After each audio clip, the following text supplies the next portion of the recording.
Assalamualaikum warahmatullahi wabarakatuh. Perkenalkan, nama saya Gigi Sakina dari kelas PAI 2B. Saya akan memaparkan materi tentang ulumul Quran dan asbabun nuzul. Yang pertama, ulumul Quran. Ulumul Quran menurut bahasa terdiri dari dua kata. Yang pertama, ulum. Ulum bentuk jamak dari kata ilmu yang berarti ilmu pengetahuan. Yang kedua, Al-Quran. Al-Quran berasal dari kata qara'a yang berarti membaca atau bacaan. Jadi secara bahasa menurut bahasa, ulumul Quran berarti ilmu-ilmu yang berkaitan dengan Al-Quran atau pengetahuan seputar Al-Quran.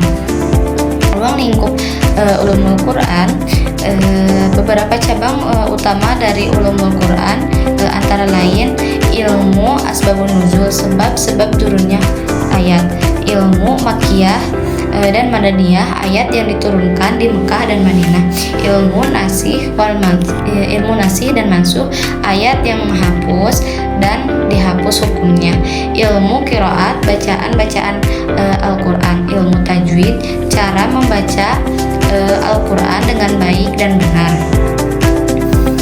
ilmu tafsir, penafsiran makna ayat-ayat Al-Quran, ilmu rasmul mushaf, penulisan huruf-huruf Al-Quran, ilmu ijazul Quran, keistimewaan dan mukjizat Al-Quran.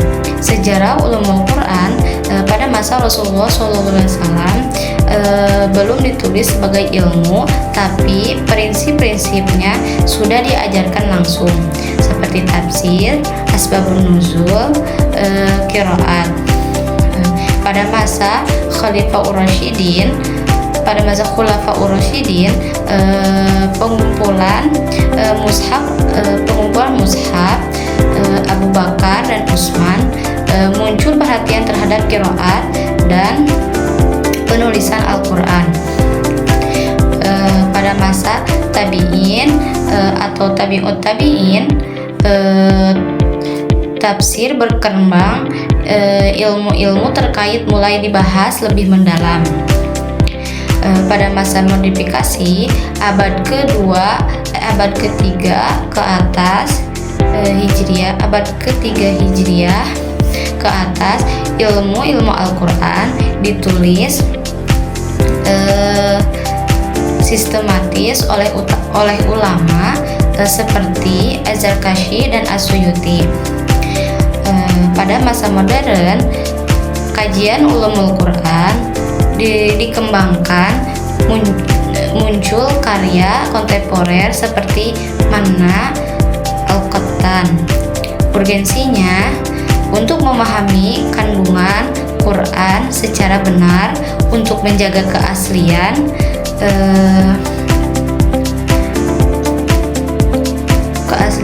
dan kemurnian ajaran Islam untuk menjawab berbagai tantangan dan kesalahpahaman terhadap Al-Quran sebagai bekal dalam menafsirkan dan mengajarkan Al-Quran. Tokoh-tokohnya Imam As-Suyuti, penulis Al-Itqan fi Ulumil Quran, Az-Zarkashi, penulis Al-Burhan fi Ulumil Quran, Manna Al-Qattan, penulis Mabahis fi Ulumil Quran.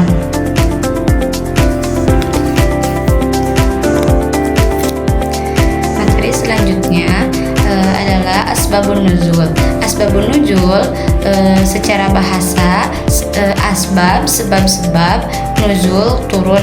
Jadi secara harfiah berarti sebab turunnya ayat. Seperti secara istilah peristiwa, kejadian atau pertanyaan yang menjadi latar belakang turunnya ayat Al-Quran kepada Nabi Muhammad SAW. Fungsi dan manfaat asbabun nuzul menjelaskan konteks ayat, membantu memahami makna ayat sesuai dengan peristiwa yang melatar belakanginya, rujukan hikmah hukum memperjelas hukum syariat yang terkandung dalam ayat. Menghindari penafsiran yang salah menjadi rujukan utama dalam ilmu tafsir. Mendekatkan kita pada sejarah Islam, membantu memahami dinamika dakwah dan sosial pada masa Rasulullah. Salah satu contoh ayat Asbabun Nuzul surah Al-Mujadalah ayat 1. Bismillahirrahmanirrahim. Qad sami'allahu qaulal lati tujadiluka fi zawjiha wa tashtaki ila Allahi wallahu yasma'u tahawurakuma innallaha sami'un basir. Yang artinya, sesungguhnya Allah telah mendengar perkataan wanita yang mengajukan gugatan kepadamu tentang suaminya dan mengadukan halnya kepada Allah, dan Allah mendengar percakapan antara kamu berdua. Sesungguhnya Allah Maha mendengar, Maha melihat. Asbabun nuzulnya turun karena kasus Khalwah binti Thalabah yang mengadukan suaminya kepada Rasulullah. Sumber mengetahui asbabun nuzul riwayat sahabat yang langsung mengalami kejadian, riwayat tabi'in yang meriwayatkan dari sahabat-sahabat, kitab-kitab klasik seperti Asbabun Nuzul karya Al-Wahidi, Lubab An-Nuqul fi Asbab An-Nuzul karya As-Suyuti. Kesimpulannya, Asbabun Nuzul adalah bagian penting dalam memahami Al-Quran secara utuh. Mengetahui sebab-sebab turunnya ayat akan membuat kita lebih dekat dengan konteks sejarah dan lebih bijak dalam menafsirkan. Cukup sekian yang bisa saya sampaikan. Assalamualaikum.